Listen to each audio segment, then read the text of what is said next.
একবার এক গরিব লোক মরুভূমিতে হাঁটছিল, রোদে পুড়ে পিপাসায় ক্লান্ত। হঠাৎ সে একটি খেজুর বাগানে ঢুকে পড়ে। গাছ থেকে কয়েকটি খেজুর পড়েছিল।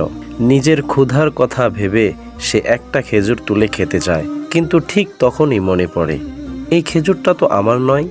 মালিককে না বলে খেলে যদি এটা হারাম হয়। সে থমকে দাঁড়ায়। তার পেট কাঁদছে, কিন্তু তার আত্মা বলছে, আল্লাহ তো দেখছেন। অবশেষে সে খেজুরটা রেখে দেয় আর চোখের পানি মুছে বলে, হে আল্লাহ, আমার ক্ষুধা তুমি জানো, কিন্তু তোমার নাফরমানি করতে পারি না। আমার তাকওয়াকে কবুল করো। ওদিকে রাতের আধারে সেই খেজুর বাগানের মালিক স্বপ্নে দেখে, এক গরিব লোক আমার খেজুর না খেয়ে ফিরেছে। আল্লাহ তার তাকওয়ার বরকতে তোমার গুনাহ ক্ষমা করেছেন। সুবহানাল্লাহ। তাকওয়া মানে হচ্ছে নীরবে কাঁদা। আল্লাহর সামনে সিজদায় পড়ে বলো, হে রব, কেউ জানে না আমি কিভাবে নিজেকে পাপ থেকে আটকাই, কিন্তু তুমি জানো। তাকওয়া এমন কিছু যা কারো কাছে দেখানোর নয়। এটা হলো রবের জন্য গোপনে ভালোবাসা। রবের ভয়ে নিজেকে গুনাহ থেকে টেনে রাখা।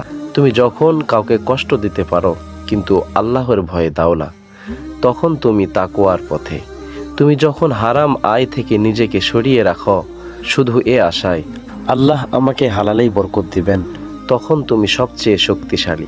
প্রিয় ভাই, কোরআনের এই আয়াত আমাদের সকলের সর্বসময় মনে রাখা দরকার।